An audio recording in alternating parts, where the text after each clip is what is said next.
All right, Chairman. 27 weeks into our journey to Tone Town. I think actually it might be 28 because we skipped.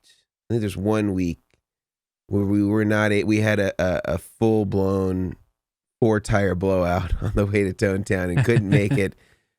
So I think it's either 27 or 28 weeks.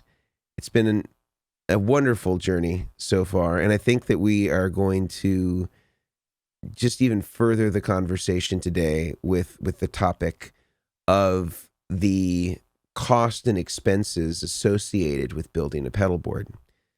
And collectively, I think we've all talked about this at one point or another, whether it's through our group text chain or whether it's individually us talking together about there being a gap between not where all, but where some customers are coming from in terms of their expectations of the expense of a pedal board and what the actuality is. And sometimes their evaluation will maybe only think about the cost of materials or only the cost of labor, but not the combination of the two, which often are almost equal to each other in many cases. And sometimes even now with there being some supply chain shortages and inflation and things like that, we're even seeing, bigger price increases, upwards of 30 to 35% on some parts that might be used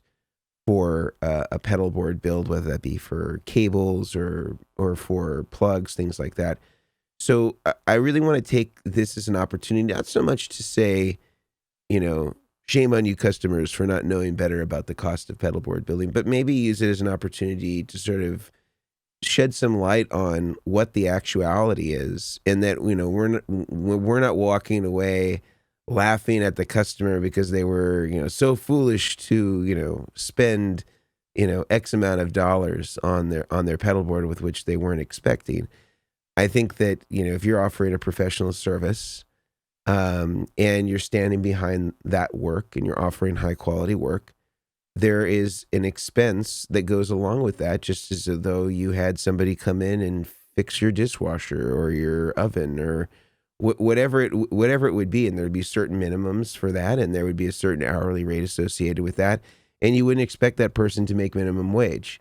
And I think sometimes there's a little bit of confusion around that. So I think that maybe we can go through methodically here, talk about the material cost, talk about the pedal board surface cost, the zip ties and tie down mounts, the audio cables, the power supplies, the custom interfacing, should that be a thing, the differences between time and cost for a rig that's in series with all the pedals one after the other versus one that is a switcher rig where it takes double the amount of cable and often double the amount of time, a stereo rig versus a mono rig, kind of understanding kind of all these different things and kind of what people should really expect to pay and where the money's actually going. Because I think that even if it is expensive, at least there'll be an understanding that kind of anchors the budget to specific things. And it doesn't just seem like this arbitrary expense that we can't connect to any one thing in the pedal board build. Anything we should be adding to that before we get into this? I think it sounds really good. Yeah. I think, talking about the practical expenses, that if you aren't doing this, like, especially like Brian, when you're literally building 3 boards a week, there's a lot of stuff. If you aren't doing that every week, you don't even think about it. Like Brian spends time on this, or the guys on my team will spend time on the planning stages, and that isn't free. Like there is, like, I have to pay my guys for planning, but you don't see that as a physical product on the board. And so I think being able to talk through some of the practicalities of that is actually going to be really good. I'm, like I was saying right before we started recording, I'm really looking forward to this episode, legitimately, because I like hearing how you guys approach it, some of the questions you get, what our customers are thinking, and being able to get rid of some of maybe the gray area that people aren't aware of if they were thinking about getting a setup done themselves. Yeah. Yeah. So maybe we can jump off and start with, maybe the beginning stages, like you said, Grant, the planning stages. Nothing has even been put on the pedal board yet. What goes into it? What are kind of if somebody is having a Goodwood audio rig built, what are those beginning planning stages? What goes into it? What is the time investment that you are making as a business in order to plan that stuff out? And then we can go over to Brian. My preferred method is to just hop on a Zoom call. So someone says, "Hey, I want to get a setup done, curious about a few things, questions, and obviously I need a quote." I love to start with a Zoom call because you actually get to really understand the customer's point of view. I used to offer that for free. Mm-hmm. Now I charge a very small amount. And honestly, if I'm just going to tell you why, it's to weed out the people that are just wanting free advice. Yeah. And I'm happy to give free advice over email because then I can tailor my schedule around it. I just don't have the time to do a 45-minute call if someone wants free advice. So I just charge I think it's at $29. Just the $29 doesn't even matter. It's just so I can know, this person is actually a little bit serious. And then I take that off the cost of the setup if they get it done. So I do a phone call. And that basically allows me to just go through every single pedal, and I call them fixtures on the call.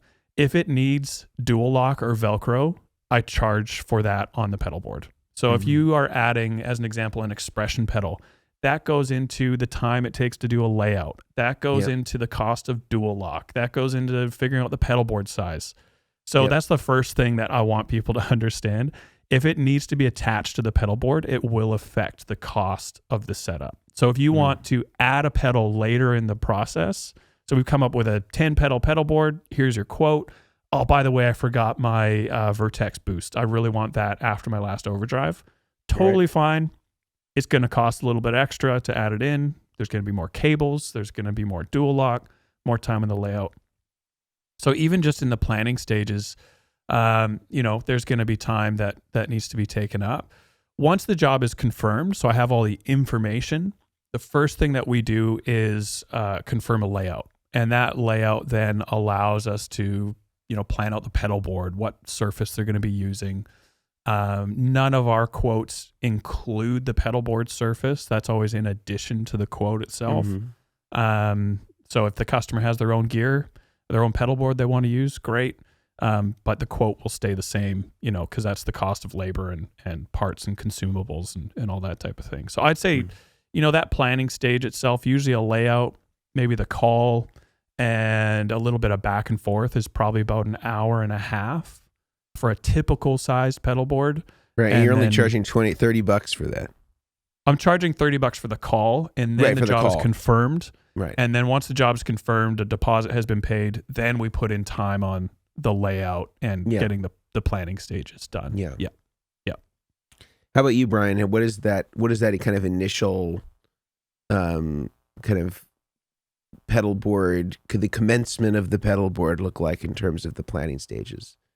Yeah. So originally it started off doing Zoom calls like what Grant does, but I wasn't charging. So unfortunately I would get stuck on an hour phone call or Zoom or whatever. And then I'm just like, I want their business. Well, because when I started out in an apartment. So I was like, I want their business. So I'm not going to be like, all right, so I got to cut you off. I was trying to be polite about it. So it turned into moving away from Zoom calls and more of emails. People are always like, should I call? Should I email? What should I do? And 95% of my conversations somehow are through Instagram. There's a very small percentage that I'll get through email.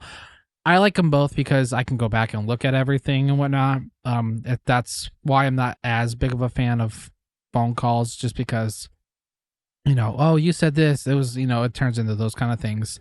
So yeah, mine's usually just an email or a message, and I actually have a generic like shortcut that I type on my phone that spits out a message. I think I type quote and it spits out this long paragraph of, hey, thanks for reaching out.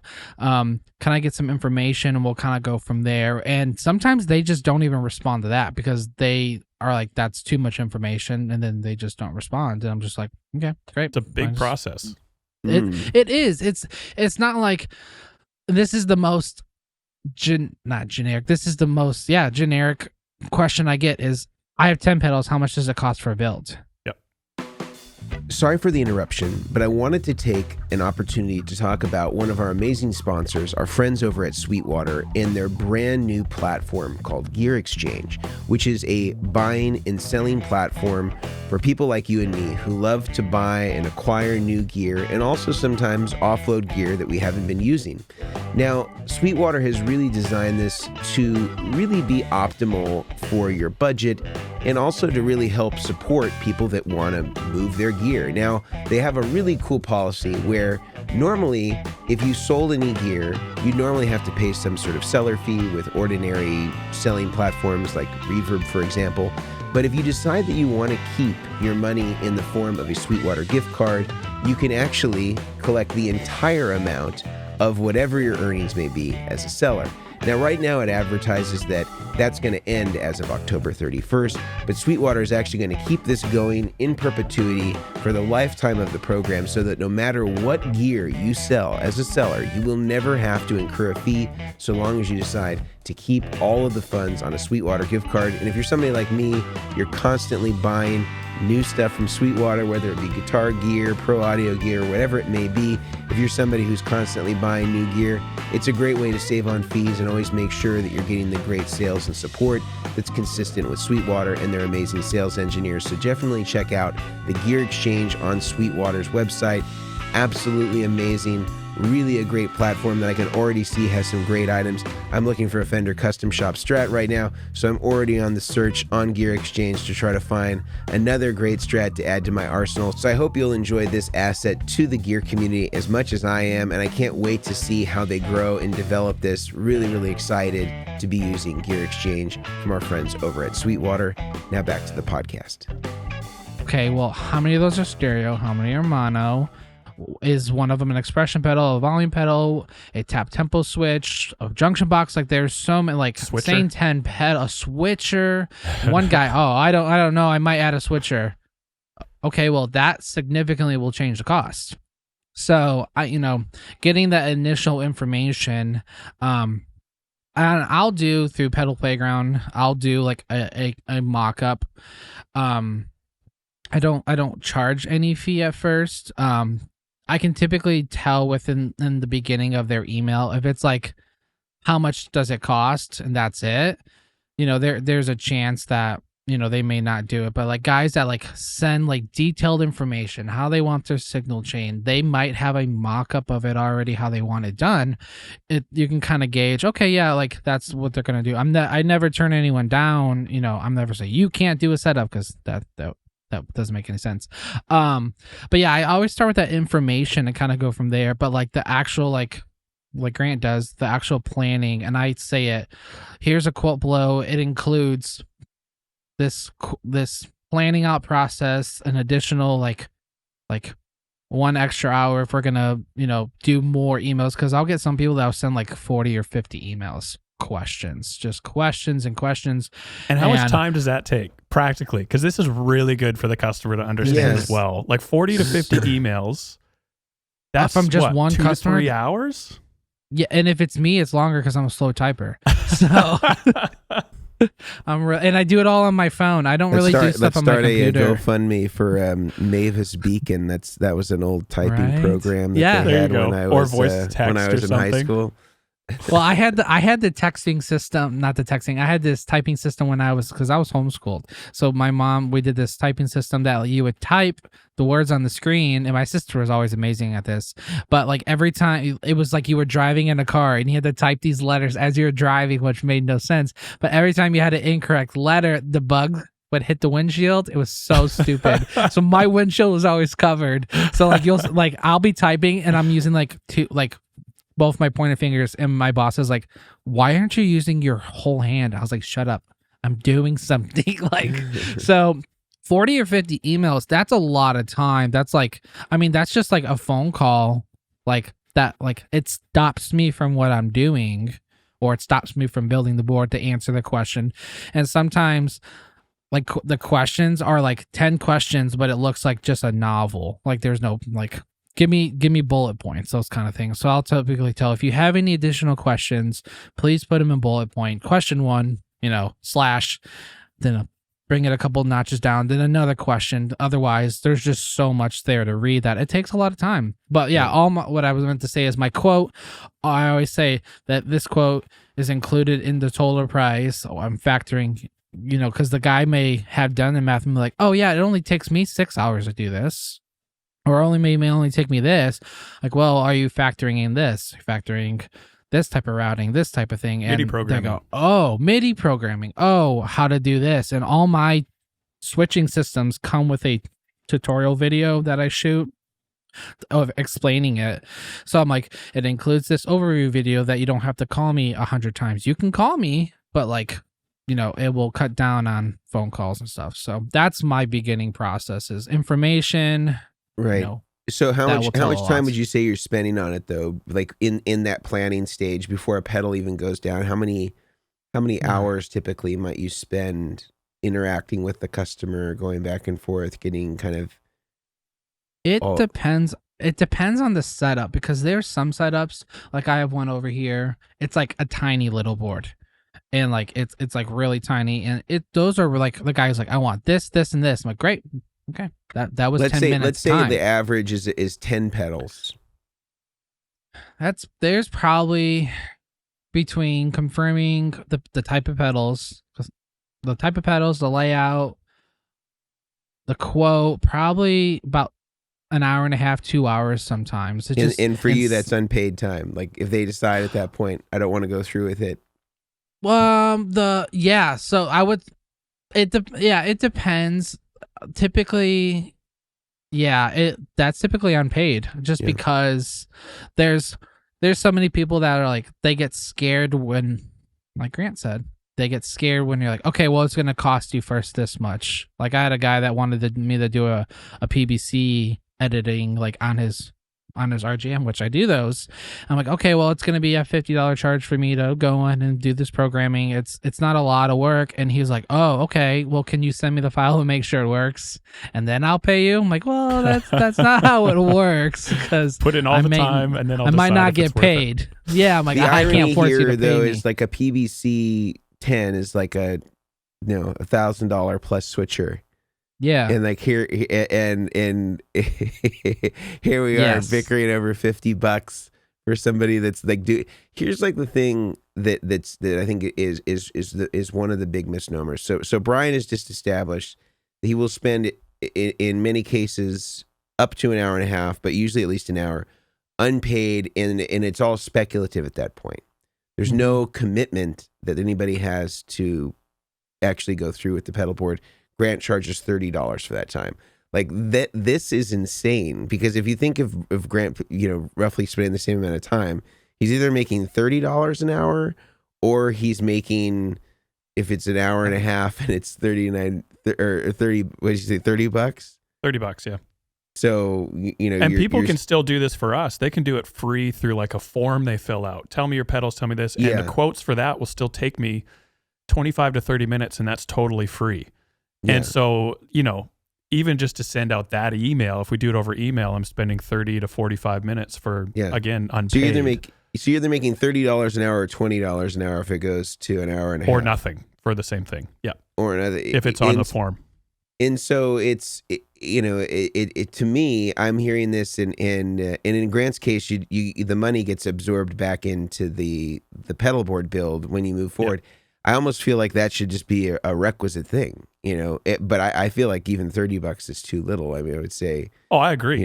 It's way too little. I would say it should be more like, $100 an hour or something like that, or whatever your normal rate is. And just to be clear to anybody listening to this, if you're talking about any of the kind of major rig builders in the country, whether you're talking about LA Sound Design or Rack Systems, which is Dave Friedman's company, or any Exactone, any of these companies are going to be between $80 and $100 or more per hour.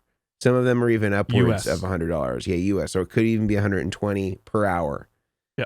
And I always tell people a good metric to consider when you're trying to just do a rough calculation is roughly consider in terms of labor time 1 hour per pedal is a good rough generalized time commitment. And that is not considering that it's in a switcher. That even takes more. And or usually stereo. Or stereo. So if you have a Mason. 10 pedal board, you should roughly consider that it's going to be $1,000 in labor. And that's if they're all in series and in mono. And roughly the material costs would be at least that amount. You know, and this is presuming you have all the pedals and the power supply and all that stuff already. Like that should be a way to kind of ballpark it for yourself. But I think that, again, the thing that strikes me about, you know, what both of you are saying is that there is a ton of unpaid time in this, that, you know, you're doing this, you know, in hope of enrolling somebody to purchase or to buy your service. It's just not that it's not that much money to have your consultation for $30 or for free.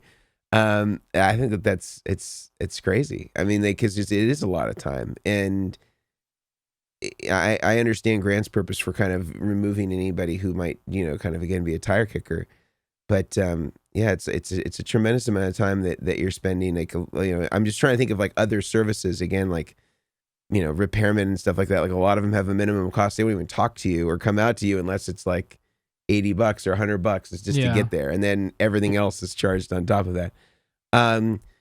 Let's talk a little bit about material costs. Like, and when I'm thinking about materials, I'm thinking like pedalboard surface, zip ties, tie down mounts, dual lock, kind of the stuff that is getting everything on the pedalboard surface and the pedalboard surface itself. What are some of the costs associated with that? So far, all we've established is that it can take, you know, between an hour and a half to establish a layout. And I think we should roughly talk in terms of around, you know, if we're going to create like a baseline, maybe 10 pedals is a good baseline, which is kind of maybe an average. And then we can maybe talk about that in terms of like serial pedal boards when we get to that point versus stereo versus like a switcher system, so that we can kind of be speaking in terms of, you know, 10 pedals as the kind of baseline. So in terms of like material costs and stuff like that, where do you guys, what do you kind of usually think of in terms of what the expense of that's going to be? And maybe Brian, we'll start with you this time and then we'll go to Grant. Yeah. I mean, so there are some costs, at least like when I started out. So like when I started, I'll go off of when I started off a little bit different from when I'm at the store, when I was at the store or am, is like, I would quote someone a setup and they're like, oh, wow, that's, you know, that's 2 hours longer than I was expecting.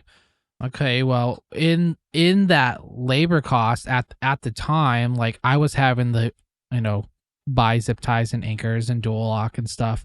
I wasn't charging extra for those kind of things, like so much dual lock per pedal. And I know some people say, you know, oh, it's free, it's or this. So I mean, there's little things, like there's little hidden costs that will add up and stuff, but like I don't know. It's like everything going on the board costs something between the MIDI plugs, the power plugs, the TRS plugs, the 1/4-inch plugs. So yeah, I mean it starts to add up. It's like when you go grocery shopping and you think you need 5 things and you come out with 30 new things, and you're just like, wow, that was a lot bigger total than I was expecting. It's because there's just a lot of process in it and a lot of things that, like, oh, I need a headphone jack input on the side of this one to do MIDI for this Boss pedal or something like that. Some just like those little jacks. So yeah. Grant, before we go to you on this, I want to just take a quick break here to talk about one of our amazing sponsors. Pardon the interruption, but I wanted to take a moment to talk about one of our amazing sponsors, Pedal Genie. Pedal Genie is like the Netflix of guitar pedals. Basically, you can sign up for their service and get whatever pedals that you want sent directly to your door so that you can experiment, try out whatever pedals that you might want, the newest, coolest, latest, and greatest pedals, and you have no obligation to buy them like you would from an ordinary dealership where you'd have to go in, you'd have to buy the pedal, try it out at your home, and then have to worry about getting it back before the return policy expired. There's none of that with Pedal Genie. You simply select the pedals that you want, they send the pedals to your home, you get to check them out with your own gear, and then you can send them back to them when you're ready to try out some new stuff. Really cool system, very simple. And for the first month, listeners get an exclusive Chairman of the Boards discount, which is 50% off your first month using the discount code BOARDS, BOARDS. Gives you 50% off your first month with Pedal Genie. Absolutely amazing service, highly recommended by all of us here at the Chairman of the Boards. All right. Now, Grant, back to you on some of the costs of some of the materials to put things down. Yeah, so I think it's great, and it's Brian brought up a good point. Even talking about, even in passing, is like, oh, there's cost for MIDI jacks, but the first thing that comes to mind when he says MIDI jacks, like most people want a right angle MIDI jack, and if you're using Switchcraft, which is kind of the standard for a right angle MIDI jack. Like those things, just one plug, like not even attached to a cable. Like it's like $12 to $14. You can get them if you buy them in bulk. Then you can get the price for a little bit less, but then you're outlaying extra cash, and so right there, one plug. Let's say it's $14. You got another one on the other side. That's $28. You got cable in between. Maybe that's $1 for 2 feet. So now you're looking at $30 before you've even put the cable together, and you have 5 of those. There's $150 just in MIDI cables and no labor. And so, the costs add up very quickly. And so I think it's just something that, before we even get into labor, people are shocked that there's going to be $600 worth of parts on their, relatively large pedal board. And they were expecting the whole setup to cost $450. And so that's where I think it can be really discouraging as a builder. Not to make this a sob story for builders, but it's like you put in all this effort, time, and practice into your craft, and then someone puts a value of it at less than the cost of parts. And that's before you've gotten paid. And so I think it is really good. That's why I'm pumped about this podcast, is to there are real expenses here that we can't control. We're not trying to fleece you on cost. It's just the reality of what things cost. And so I know even for like dual lock, I buy that in bulk, and I think my cost is probably around maybe just under $2 a foot for one side, and then I'll charge that out at maybe just over $3.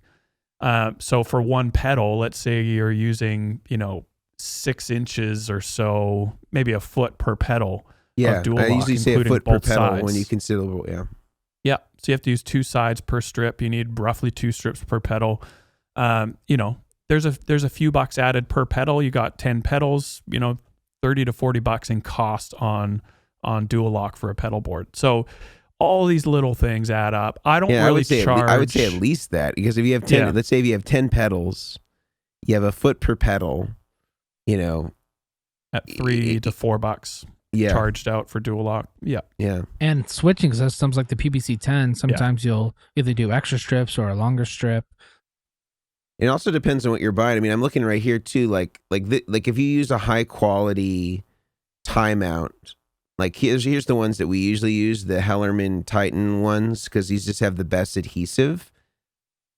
Usually on a 10 pedal board, I'm using something close to 100 zip ties. Usually close, maybe not the entire amount, but pretty close to that. Just the tie mounts are almost $70. And this doesn't include shipping or tax or anything like that. So by the time this is landed, it's probably $75. And that's just for one pedal board, just for the tie down mounts that you would use. And if you're listening to this, I'm just on I'm on standard electric supply, and then I'm on the Hellerman Titan 151-01631 cable tie mounts, and they're listed at $67 for 100 pack that's not delivered. And so I'm factored in there's going to be a few more dollars in expense, at least $5, to get it landed to wherever it is that you are. Like, this is just for the tie mounts. You then buy your zip ties. Those are probably at least another $20. You're talking about almost $100 for a 10 pedal switcher in just the tie mounts and the tie downs in some cases. Now, maybe you're buying them in even bigger bulk than this, and so you're able to get some price break that you can extend to your customers. But just to give you a sense, to use the quality stuff, this isn't just the stuff that you're buying on Amazon for $5. There is a difference between the quality of a Hellerman Titan adhesive that is a marine grade adhesive that is made to be in heat and moisture and not lift off. There's a difference between the quality of that versus the stuff that's on Amazon that's, $5 for 100 pack. It's not the same piece of adhesive. It's not the same material. We're using the materials that we know are going to be consistent with the warranty that we provide. And for most of us, we're standing behind the quality and of the workmanship indefinitely for the pedalboard. And so, when you're spending $100 like this on just this part, and then again, like the cheapest place that I've ever found Duloc on is probably the iTape store. If I'm buying SJ3550, which is like the standard Duloc number. I'm gonna screen share this again if you're watching on YouTube. Here's SJ3550. If you're getting the cheapest version, which is the black, the clear is even more expensive. This is $970 for a yard. So for 3 feet, it's $970. So not cheap. And remember, we're saying you need about a foot per pedal. So for 3 pedals, it's roughly $10 because this is not delivered. Once it's delivered, let's call it $10. So for every 3 pedals, you're roughly spending $10. Now, some people will not only use the SJ3550, they'll use that maybe on one side, and then they'll have to buy a different part number, which is the SJ3551, which is like a different density of Velcro. 400 stem, yeah. Yeah, and this is even more expensive than the 3550. And I don't even see that they have it here. Oh, they do have 3551. So this is now $1120. It looks like per yard. But clear. Yeah. This one doesn't look clear though. Yeah, the CF is the clear. Okay, the CF is the clear, even though they've got the wrong picture associated. Oh, sorry, it's a clear adhesive on the back. Clear adhesive, got it. Yeah. Yeah. So in any case, this stuff adds up. So if you're talking about roughly that you're using, so it's $10 for every 3 pedals. So let's say $3.30 per pedal, and that's without any markup. That's presuming that the builder is not marking it up. You're talking about times 10 pedals. You're at least another $30 to $40 in Duloc for 10 pedals. Not considering a switcher, you're close to $100 on the tie down mounts and zip ties. And that's not even including anything that's connecting any of the pedals. It's just getting them down on the pedalboard. Pedalboard, even if you're using a pedal train, that can range from $175. And then if you're using, a creation board, or a Vertex board or a Schmidt array, this is now adding $300 to $500 just for the platform, in addition to all that stuff. We haven't even talked about cables or, power supply cables or all that stuff. And I think the other thing too that I'm reminded of as I'm hearing you guys speak is that these are all custom bespoke pedal boards. It's not like there is a generic boilerplate that we can all default to and just implant into somebody's rig. No 2 rigs are ever the same. And so it's different than even say like doing a modification to somebody's individual pedal, right? You already have an established circuit that you are working with. If you're doing a modification or change to somebody's individual pedal, you're actually creating an entire ecosystem for all of the pedals to coexist peacefully and get somebody to tone down. No two combinations are exactly the same. The pedal board that you started on Monday is different than the pedal board that you're working on Wednesday.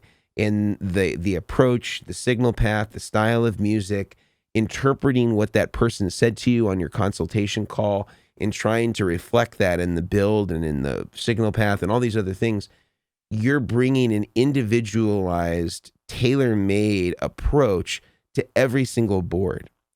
And I think that sometimes people forget that. They think it's just like building a pedal board is building a pedal board, and they are applying the same techniques and strategies. It's way more difficult than that, because every person's rig is going to be individualized to them, and to listen to them again and understand what they're actually asking you for and deliver that to them. That's the thing that I think is often overlooked, is that there isn't a standard approach. Like, we're having to relearn and recreate a rig based on each individual's preferences, ideals, and desired outcome. No two rigs are the same. And we're having to sort of, interpret what you're saying and create something that's individual for you. It's not like we could then, if you decide you didn't want that pedal board, we could go sell it to somebody else, Nope. So I want to stress that part of it. Is there anything we should say more about the materials before we move on to maybe the like power cables, audio cables type thing? I will just say that from experience, I've had people that it's always good to come, kind of with some research to know what you're expecting to pay. Like me, when I'm going to go get my brakes done, I'll Google how much it should cost, how much some of these other places have done it. You'll call around or whatever. And like, without leading them on and getting them giving them a whole, or them giving you a whole quote. But like some stuff, like I'll hear from people is, from one gentleman, he's like, that's too much in cabling. I was like, okay. And I kind of got his information, asked him why, what he thought and stuff. And a lot of times what people they'll assume and not think about is like, I can go do that myself. But like, then like it, the soldering iron, the solder, how to solder, the cable tester, like all these different tools to use for MIDI cable, XLR cables, TRS cables, TS cables, like there's a huge variety of different tools and instruments that are used that we're using that like will help us get what we need to do done. So like never have the mindset of, I can do it myself, so I should have to pay less for someone else to do it. That's that's not the right way to approach it. So I just want to add that, because that's a big factor. It's like I've invested $200-300 in a soldering iron, whole station and clamps and solder and the solder sucker if I mess up. So I mean, never base off what someone else is going to do for you off of what you think, I can do it cheaper, so you should do it cheaper, because it's not going to work. Any last thoughts, Grant, on that before we move on? I think I was just looking at my calculator as well. I've spent a lot of years kind of perfecting a calculator that spits out accurate numbers for setups and timing and all that. And I was actually surprised, because I haven't changed parts costs in a little bit. And to add a cable to a setup just on parts cost is actually probably less than what most customers would be able to buy the parts for themselves. So, even markup on parts is not huge. It's really coming down to a lot of the labor and the time that goes into this stuff. But it will still spit out, a pretty decent cost on the setup itself. You doing okay over there, Brian, with your lighting? If for anyone listening, Brian's lighting, it's like you just got into a dance party here. I'm expecting you to get up and just do a bit of a jig, man. So yeah, he's listening to LMFAO right now. So like even for that, like the cost on a setup it is, it's not insignificant, but, you know, the markup on parts isn't massive, at least on my side of the fence, but it still has to obviously cover expenses and then some. Yeah. And so, yeah, I'll have other thoughts on other expenses that go into a setup later on, but I think that's about it for the part side. All right. So before we get into the audio cables, just want to break again for one of our incredible sponsors. So let's hear just a quick note about them, and then we will resume with audio and power cables. Sorry for the interruption, folks, but I wanted to take a moment to talk to you about one of our amazing sponsors, Creation Music Company. Not only do they make amazing, beautiful pedal boards, but they also have started making their own quarter-inch plugs and used exclusively by Brian Omilion of Omilion Audio. They have their mini cakes, which are low-profile pancake plugs, as well as short, straight plugs that really compete with any of the greatest and lowest profile short plugs out there. Great for pedal board switchers, and again, that's why guys like Brian Omilion use these plugs exclusively, and listeners get a special discount code. Using the code Chairmen15 is going to give you 15% off anything in the Creation website. You can get that discount, get whatever you need for your next pedal board, a pedal board surface, your plugs, whatever you're going to need to build the pedal board of your dreams. Creation is going to be able to help you do that. Head over to their website. That's going to be listed in the show notes, as well as the description if you're watching on YouTube. Creation Music Company, absolutely amazing stuff. Highly recommended by the chairman of the boards. So that was kind of all the expenses leading up to audio and power cables. Let's dive into that. One thing I want to say about it, and again, I think that one of the most undervalued costs is just like what the sheer materials are. So like here's a mini cake, right? If we're talking about a 10 pedal board at 2 plugs per, we're at least at 20 plugs, maybe slightly more because you have an input and output. So we're at least talking about 322 per plug, right? So if so that would be, you know, roughly 3220 for 10 and 6440 or so for 20. So you have at least $64 in just the plug, just the physical plug. Equally, if you use the other style plug that we'll use, the SP400, you know, for roughly 20, it's $3.63 per. So this is already, you know, adding up to something fairly, you know, not a negligible cost, you know. And again, this is just talking about 10 pedals in series. If you're running a switcher now and you're having to say buy like you know, some SPS4s, and you have 10 pedal switcher, you're now not only buying, you know, 20 plus of the right angle pancakes, you're buying 20 of these to go through every in and out of all 10 loops of your switcher. So now you've doubled your parts cost just on the plugs alone. You know, if you're using, you know, something like Mogami 2314 or 2319, it's kind of a negligible cost. It's not a huge expensive cost. It's usually, you know, like for 2314, it's around 40 cents a foot. You know, if you're buying it in you know, kind of the quantity that maybe most people are, or if you go to 2319, if you're using a little larger diameter cable, and this is again just one reseller, but the price is somewhere around, this is about closer to 50 cents a foot. You know, and then you're using on a 10 pedal board, I would say you're at least using somewhere between 20 to 30 feet if you're not using a switcher. If you are using a switcher, then I'd say it's closer to maybe 60 or more feet when you consider kind of all the cable runs, you know, and typically you're needing a little bit more cable than what's actually being used because of how, you know, we might go into assembling the pedal board where we're kind of giving ourselves some margin where we can, you know, have the cables wrapped or tied in the positions that they need to be, which are not always clear. Immediately you kind of have to route them and channel them, and so leaving some margin, you're going to invariably end up wasting, you know, some cable on either end to kind of make everything fit exactly the way that it needs to fit and have those beautiful looms of cable like you'll see on any Goodwood board or any Omilion pedal board. I would say that it's again not a negligible cost. I think that and that doesn't include the time to assemble it separately from the parts. Every cable. I think you guys did a thing where you timed yourselves making a cable as fast as you could. What Brian was the time is the clear winner. What'd you get, took? Brian?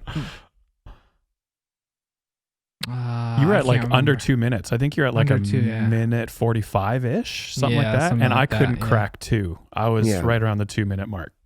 But I mean, that was without heat shrink though, too. So like, I mean, those. And it was already, and you had already unscrewed not how you make a cable. Yeah, and you had already unscrewed the housing too. So like, it takes time because every cable, right, is already assembled. Yeah. So you have to unscrew the housing, separate the screws, put it in, strip the cable.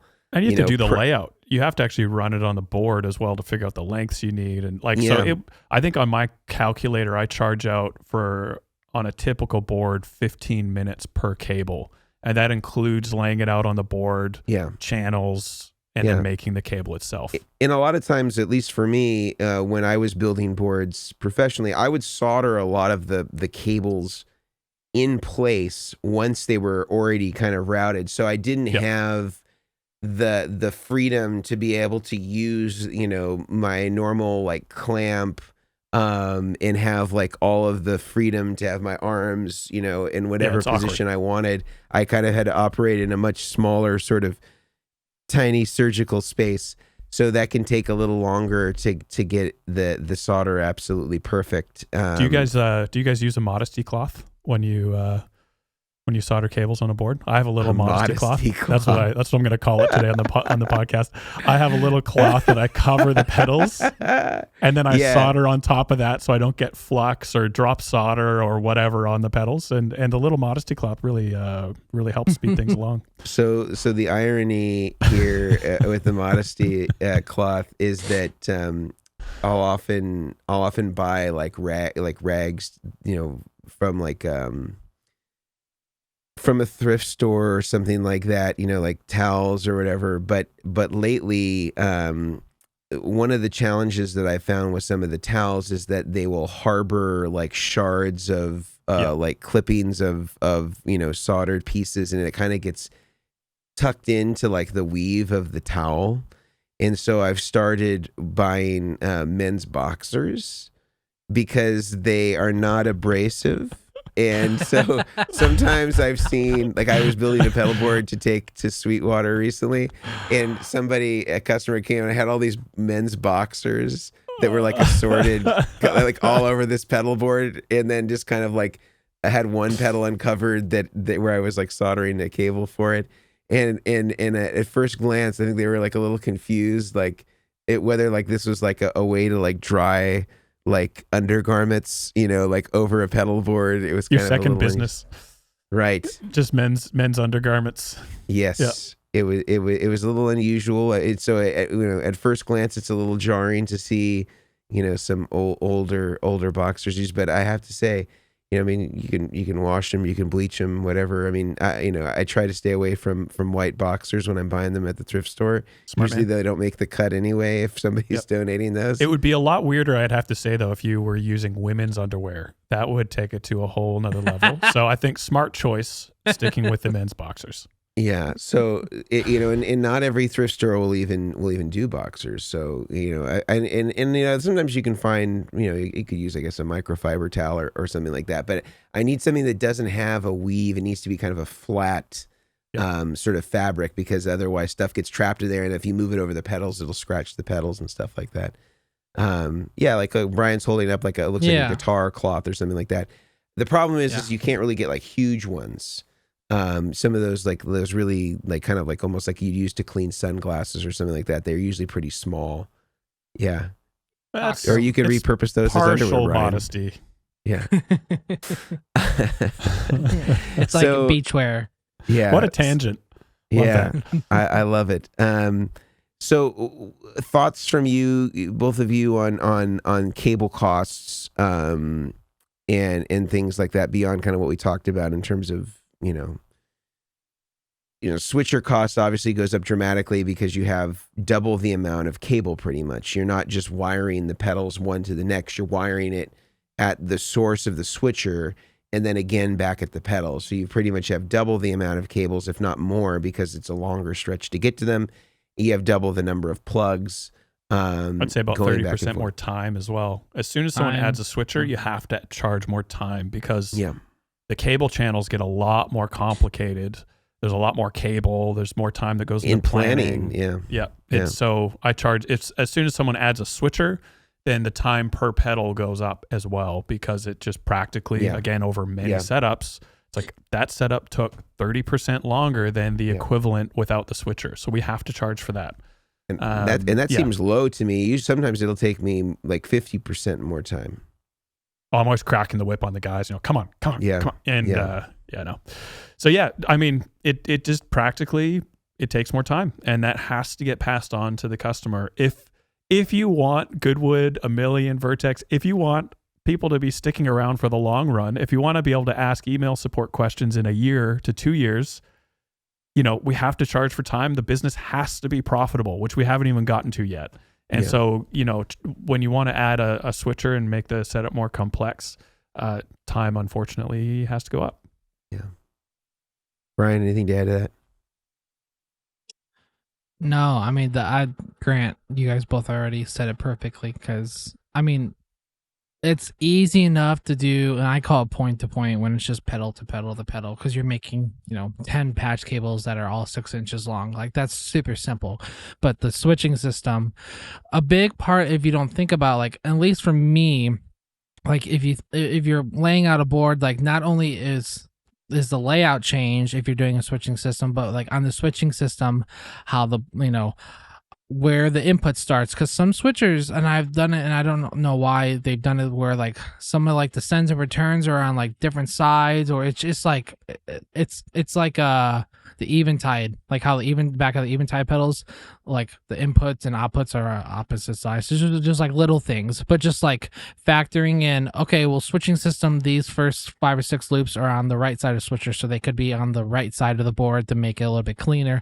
There's just, like you guys said, there's just so much more time to be factored, plugs, heat shrink, cabling, labeling, because the last thing you want to do is unplug all those cables from the back of that switch of that big Sky that you got, because you just got the new Night Sky or something with the new LVX, and you go to plug it in, you're like, oh shoot, what is my left and right in, what is my left and right out? So like there's a lot of time factored into that kind of stuff. Yeah, to label a board like that takes 30 to 40 minutes. Labeling all the cables, that's if you are doing it pretty quickly and efficiently. And so there's another 30 to 40 minutes. That's, at $100 an hour, there's another 50 to 60 bucks that's added onto the setup just in time to make sure that you aren't having headaches in a month's time, 2 months' time when you swap out a pedal. Yeah. And I think that it's one of those things where, if the motivation is to cut costs as much as possible, like these are just things that are like really frustrating to deal with, and are like, in some cases, like some of this stuff for some builders, and I know in our case, some of these are like non-negotiables. There's just like, this needs to happen because even if I need to service it down the road, I'm not going to remember where everything was 2 years later. Not a chance.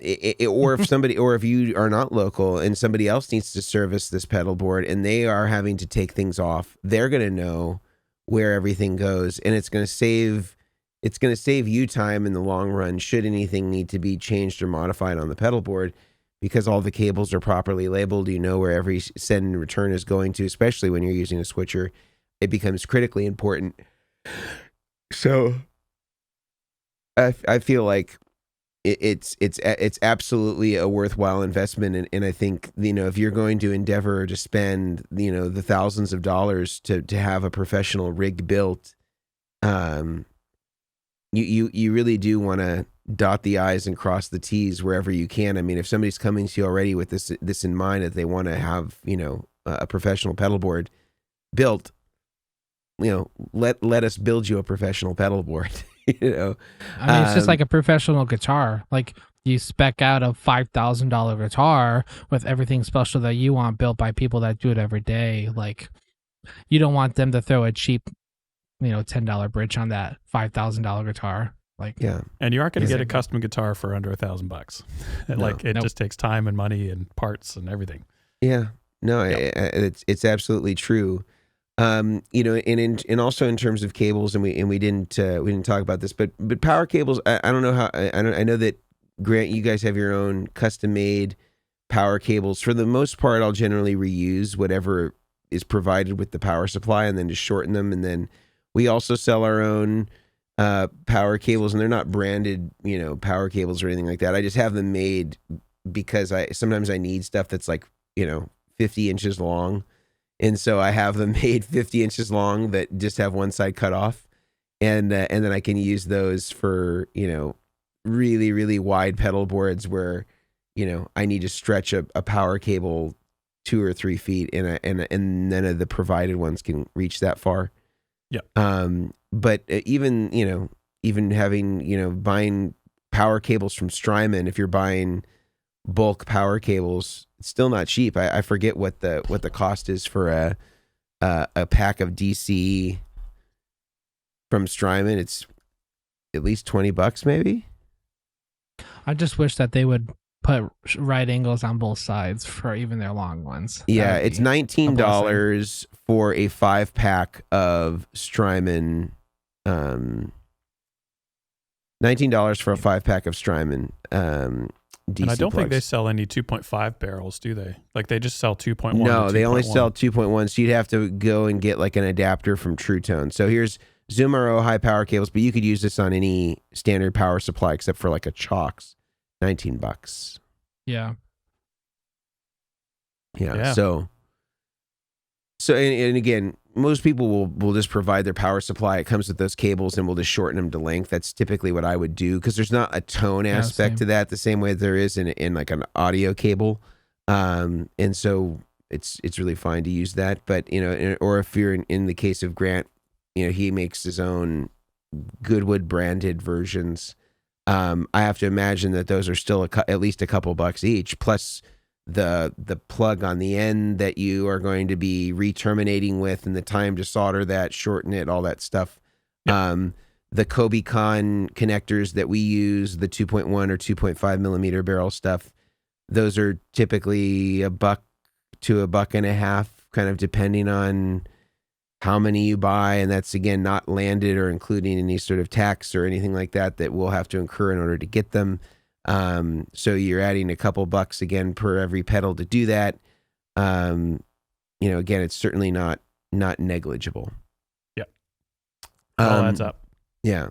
Before we go to labor, I want to break for another second here to talk about one of our amazing sponsors. So let's do that, and then we'll return and talk about labor costs. Sorry for the interruption, but I wanted to take a moment to talk about one of our incredible sponsors, Bestronix, also known as BTPA, an amazing company out of Chicago, Illinois.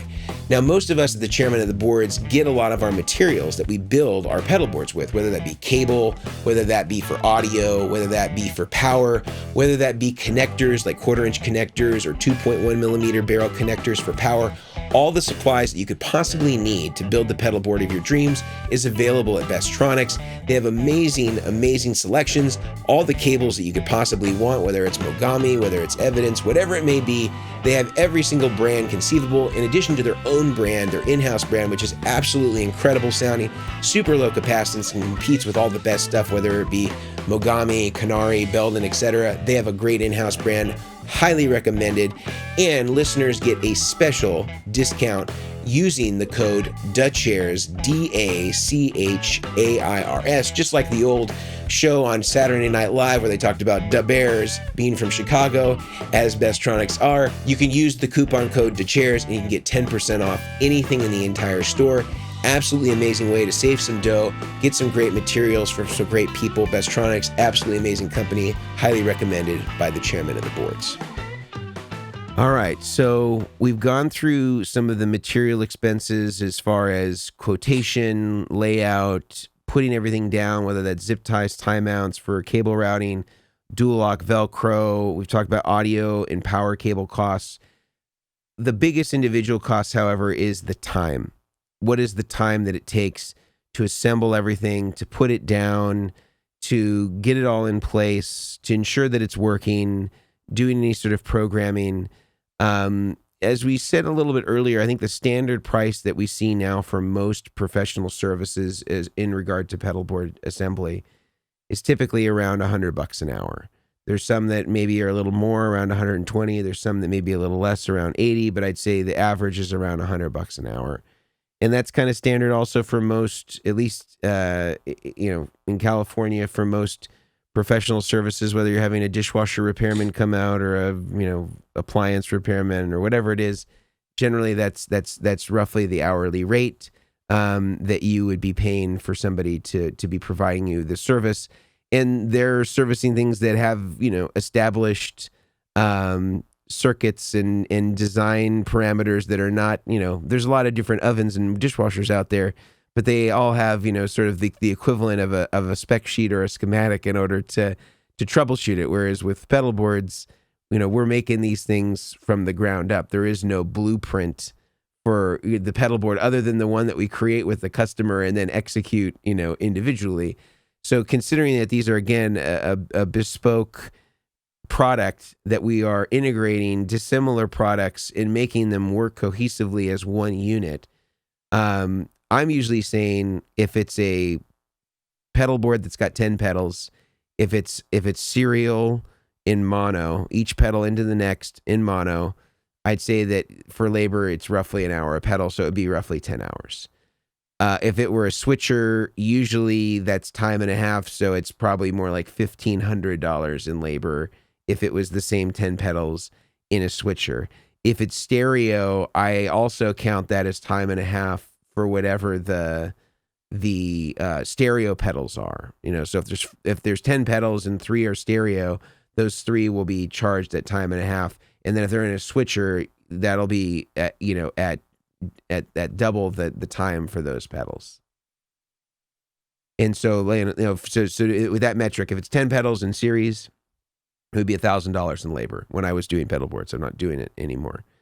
If it was a stereo rig that had 3 stereo pedals in it, those last 3 pedals would be, at $150 an hour. So you'd have an extra $150. So it'd be $1,150 for it in stereo. And then if it's a switcher rig with the last 3 pedals in stereo, it would be double for those last 3. So that would be what, 7, and then it'd be 1,300 in labor for it would be no, that's wrong. Time and a half, so it'd be 1,500 plus another 150, so it'd be 1,650 in labor for that same pedal board for that number. Now, this is not including the interface box, which we didn't really talk about. Those are usually custom made and are kind of like sold almost, at least for me, was sold just like it was a pedal that we were custom making. And for Goodwood, it's probably similar since you guys make your own interfaces, unless it's something that's a custom made one. And Brian, equally for you, you're typically either you're making one or you're buying one that's pre-made. We would just charge for that like we would a pedal, just like a cost for the number of buffers and isolation transformers and stuff like that. But considering that it's totally custom and made for you and no two are the same, I mean, $100 an hour for doing super custom work, if you're paying a carpenter or somebody like that to make you, a custom made cabinet, it'd be way more than that in terms of the time and expense and stuff like that. Where do you guys kind of fall in terms of the labor costs and kind of how you assess that and kind of expectations for customers? Yeah, I think one really important distinction to make is I myself, Grant, am not Goodwood Audio. And so Goodwood Audio is charging $90 an hour for a setup. And that's a heck of a deal. Yeah. But I think the distinction is that Goodwood Audio has a lot of expenses to keep running.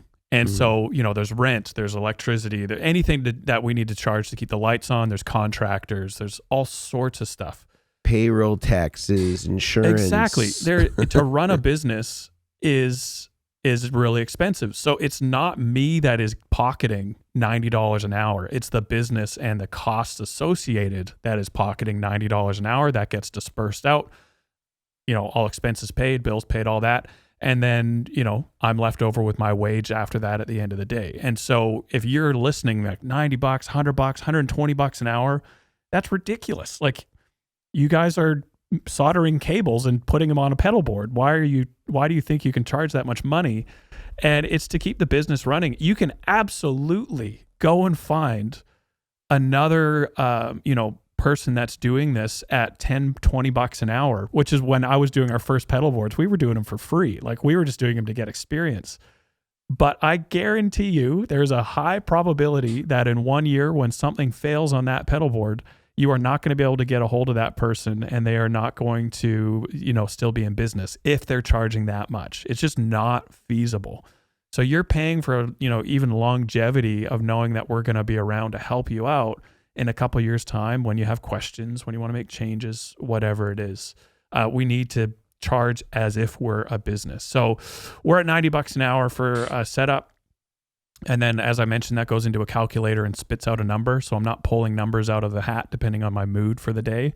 And that's kind of where we're at for pricing. And that's frankly below market. I'm listening to you talk like, man, maybe I need to up our prices. But for now, that's where we're at. Yeah. $90 US. And then we charge for the, obviously the parts on top of that. If someone wants to get a new pedal board for the setup, which is always actually really beneficial because you can then tailor the whole setup and list of pedals to a specific, pedal board size. But the pedal board, the case, the power supplies, a custom junction box, all that stuff is in addition to that cost. And it's always, I know right away if I'm on a call with someone and I give them a quote, it's $1,000 for these 10 pedals to set it up and do all that. Like, does that include the case and tray? I'm like, all right.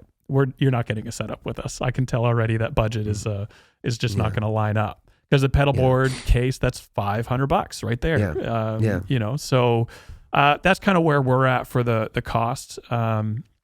If budget is your biggest thing, there is so much free advice out there from Mason, myself, from Omilion. Like, just buy the raw parts and do it yourself. Spend $500 on a 10 pedal board and learn how to do it yourself. That's what I did. That's why Goodwood Audio exists. I didn't want to pay someone $2,000 to set up my board because I really enjoy learning how to do that stuff. So I did. Omilion did. Mason did. So I am not my own customer. I'm just not willing to spend that much money on a pedal board setup. I'd much rather build it than play guitar, to be honest. I love the building aspect of this stuff. But if that's not you and you do want to get someone to set it up, then now you have a bit of a better idea, obviously, on what costs are associated and what it really looks like to get a professional setup done. Ryan? So I'm in talks right now of renegotiating what our hourly is, because it's actually, surprisingly, it's even less than what you're charging, Grant. It's actually $75 an hour, and that's based off of what that's way under market. Way under market. So when I started doing builds, which is super funny, and I'll throw this out real quickly, I started doing boards because I couldn't, at the time when I was super young, newly married, I couldn't afford to send off my board for a couple weeks to the guys at Goodwood, from Mikey and Grant, to do it. I loved all their stuff, obsessed over their stuff. So I just was like, I'm just going to literally watch every post that they do, or every video, or anything that they do, and try to learn how to do it myself. So I invested the time and started doing it for fun for my friends and stuff. And I did in the beginning the same thing for free for my friends. Had a lot of issues. They have always brought it back because we were finding out I definitely built that cable wrong a bunch, or I used the wrong heat shrink, or I used too much heat shrink that it was muting there was all these issues.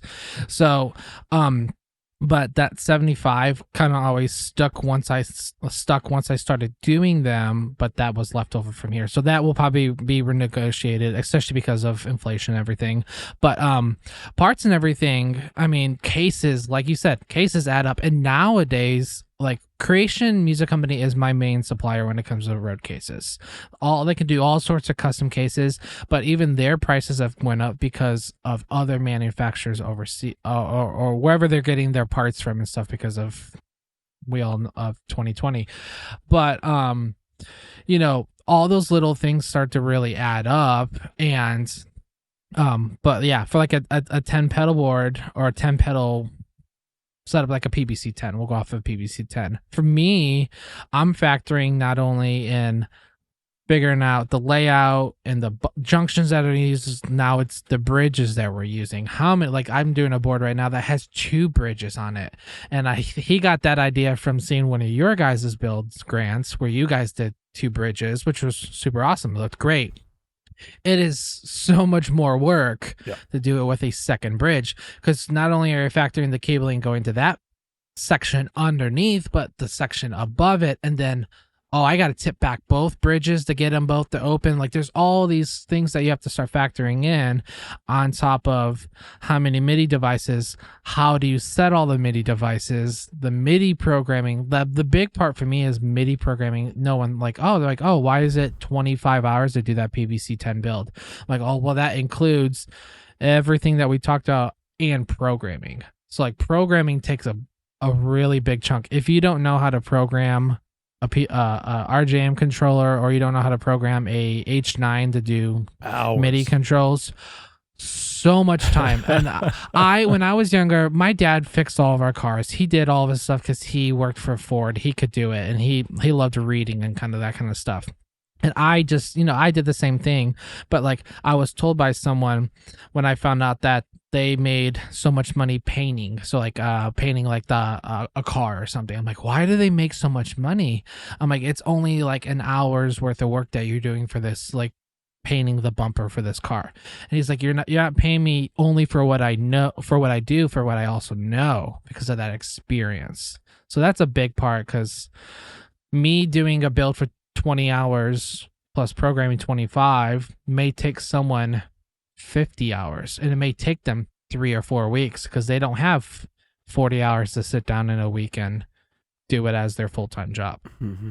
Like that's a big factor. How valuable is your time? Like if you're working 8 hours a day and then coming home and building your pedalboard for 2 hours every single night, 2 hours every single night times, whatever, that's how long it's going to take.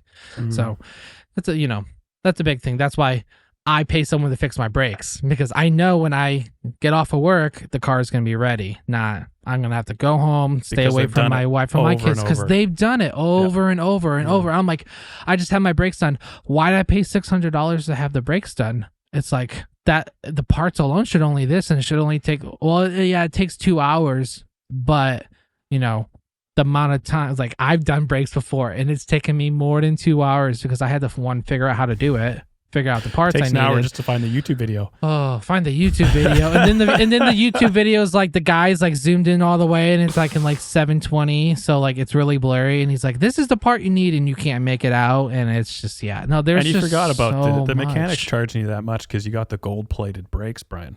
Oh, absolutely. If you can't see yourself in the brake pads, I mean, what are you really doing? No way. Right? Oh no, for sure. Yeah, so I mean that's a big part. And like we had mentioned programming. Programming is for a switcher programming for a switcher system is very tedious. I mean, even as simple as programming your expression pedal to work with one that not one, if you're going say like a Keeley Halo, even doing the expression pedal to program that to control the mix, even that takes time. Like you're reading the manual, and you're like, I'm constantly in manuals. You'll see the browser on my phone. I have probably like 20 or 30 manuals saved of constantly going into it. So I think we charge like 18 minutes per MIDI pedal, 18 minutes for the switcher, 18 minutes for every additional MIDI pedal that needs to be added in.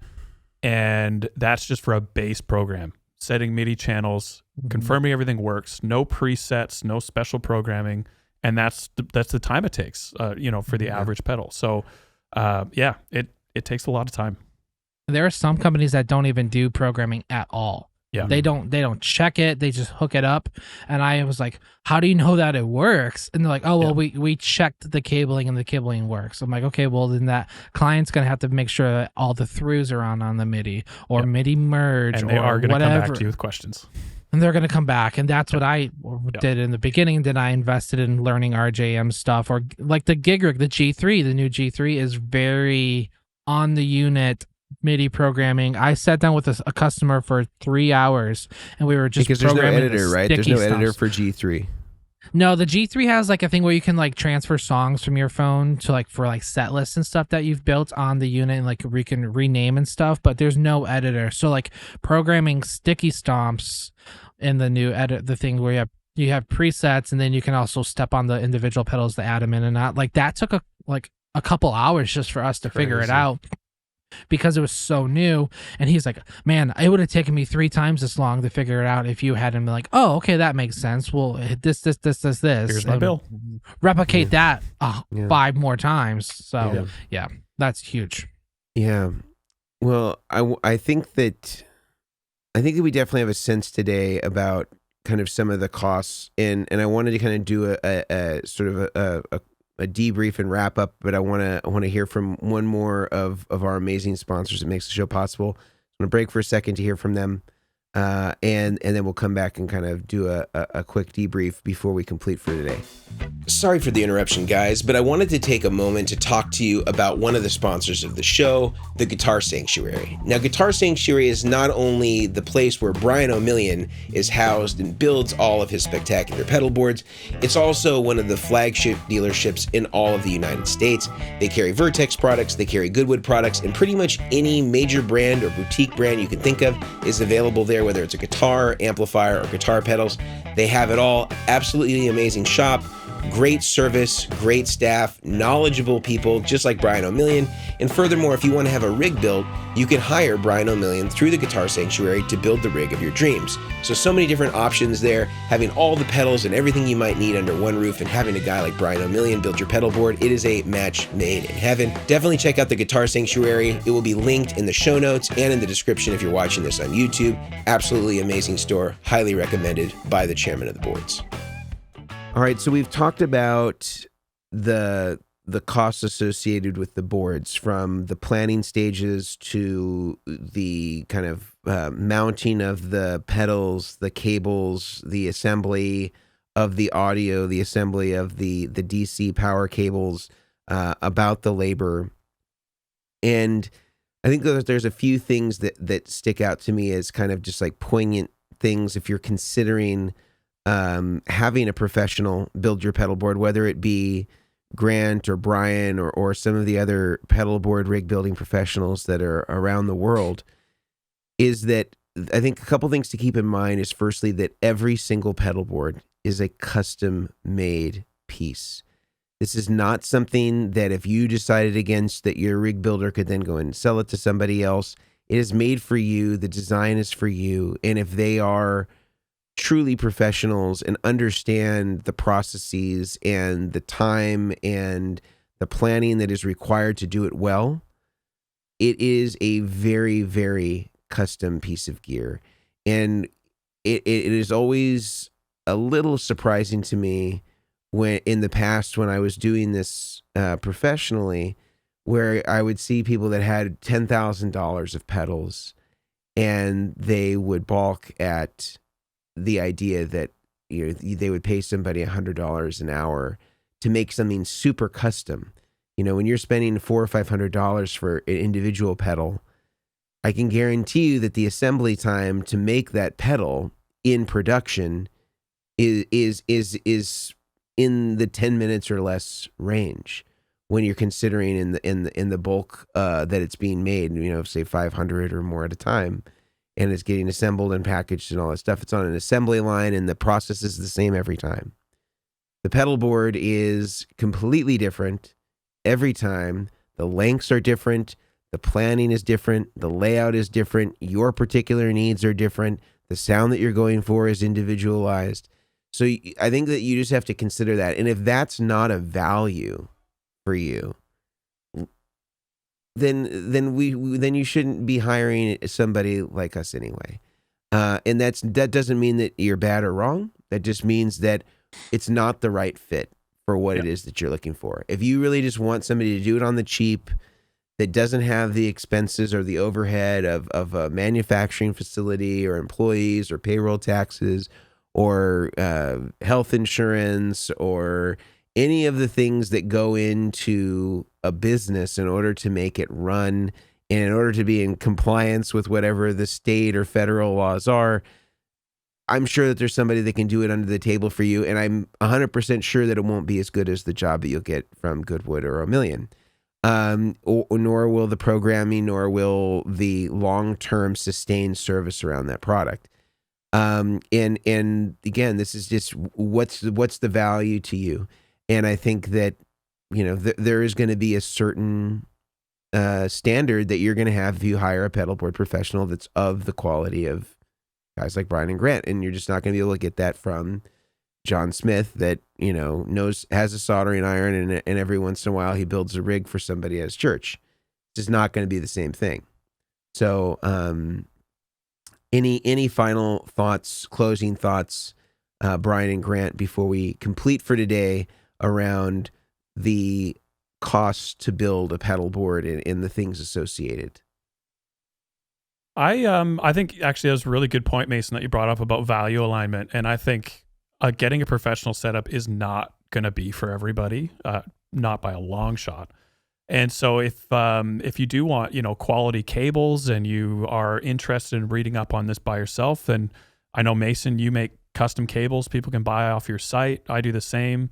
I don't know, Brian, if you would make cables on request. No. Occasionally it's but it's not very, like a part of your rare. business model. Yeah. No. And so just get some soldered cables so their quality, and just assemble it yourself and troubleshoot as you go. Like, that's part of the learning process. And there's a lot of value in that as well, in terms of understanding your rig and how the pedals interact and all that. It'll just take more time, and you have to be okay with that. And that's fine.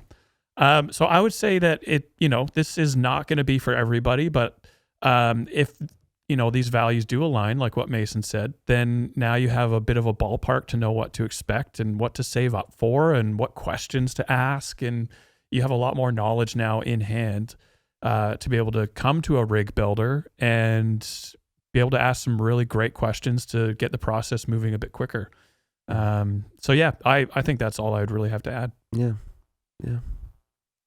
I mean, you guys pretty much summed it up. It's a huge part of, like they just said, it's a professionally built, crazy tied down board. It's not for everyone. There are some people that they love, it's social media comments all the time. Oh, I changed my setup too much to do that kind of setup. Okay, my nice response. Thanks so much. This probably isn't for you then.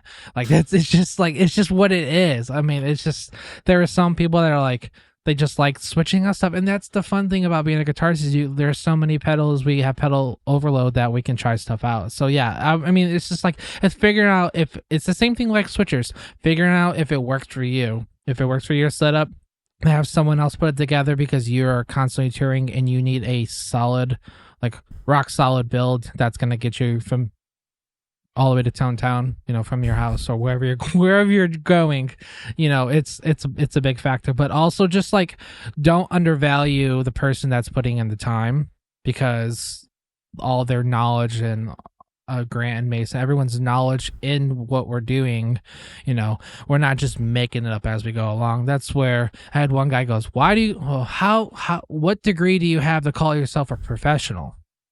I'm like, it's not a degree for pedalboard building. I did not go to a school for it. I was like, it's purely just learning. It's experience. It's been doing it for over 10 or more years and stuff. So just take the time, learn it. If not, ask questions or let us do it. No degree in pedalboard building. And I'll tell you this: any guy that I'm aware of that's building pedalboards professionally, most of them don't have any technical degrees at all, if they even went to college. Robert Bradshaw, I think, went to a 2-year trade school, like a DeVry or something like that, to get some experience. I think it was a 2-year degree. He doesn't have an electrical engineering degree. Dave Friedman doesn't have an electrical engineering degree. I don't even know if he went to college. Maybe he did, maybe he didn't. But even if you go to college, there's nothing, and you study electronics, there's nothing in there that teaches you assembly or anything like that. Those are almost like more technical schools, that would teach you that sort of stuff. So a lot of this is experiential. And even if you did go to electrical engineering school, that would only solve part of the challenge of learning how to do some of the custom stuff as far as the electronics are concerned or modifying pedals. It wouldn't help you with assembly. So that's all I want to say. Yeah. Well, guys, I think both of you are incredible, and you know, I maybe some of our other listeners would not appreciate this, but I think you're not charging enough for for the value that you bring to the table, the quality of your work. As somebody who's done this stuff, and I look at the stuff that you do, it is, you know, within the top tier percentile of all people doing this in the world, and that comes at a price, and that has a certain value. And I think that any of you listening who are considering having a rig built, I think unquestionably utilizing the services of guys like Brian and guys like Grant is just, in the long run, it's going to save you money, because you're not going to have to deal with the problems that are associated with having somebody who doesn't really fully know all of the different problems that can arise. And I think Brian's point about, you know, when he said you're not just paying for the actual execution of the project, you're paying for the knowledge of and experience, and that is an intangible that just cannot be gotten by somebody who is just starting doing this. There's just no way that they have the toolbox of experience and trial and error, and having seen these sorts of problems that may occur with these particular pedals over and over and over again, where they have a deep vocabulary, they have a deep list of problem solving tactics to throw at any given problem. And the longer you've been doing this, the deeper your toolbox is to be able to deal with these sorts of issues. And so it is really something that you want to have available to you when the time comes. And when you've dealt with somebody who is green on this stuff, it's just not, they're just not going to be capable of being able to do that, and they're often going to have to go to more extreme measures to help deal with a problem that Grant or Brian would just be like, oh yeah, I've seen that 100 times, this is what you do. So anyway, plug for you guys. Thanks for the beautiful work that you do, and it's certainly an honor to be talking about this stuff with the two of you today. So I hope that this was of value to anybody who's watching, listening, and considering again this project. Again, you know, we've talked about the Guitar Sanctuary as one of our sponsors, but Brian, you know, builds the rigs through the Guitar Sanctuary, so you can, of course, get in touch with him. And Grant offers all of his custom rig builds through Goodwood Audio, through their website. And this is all linked in the show notes as well as the description. So if you're curious about that, you can definitely check it out there. And on YouTube, I'll also list a list of all of the known rig builders that we're aware of across the world, if you're curious about maybe talking to one of them. If not, Brian and Grant, about maybe having the pedalboard of your dreams built. And although we haven't worked individually with all of these companies, I don't know them all personally, I know that they're out there and that they exist, and it may be helpful to you to get in touch with them about a future build. So great episode today, guys. It was great chatting as always. And until next week, we'll see you down on the road to Tone Town. See you guys. See ya. Bye.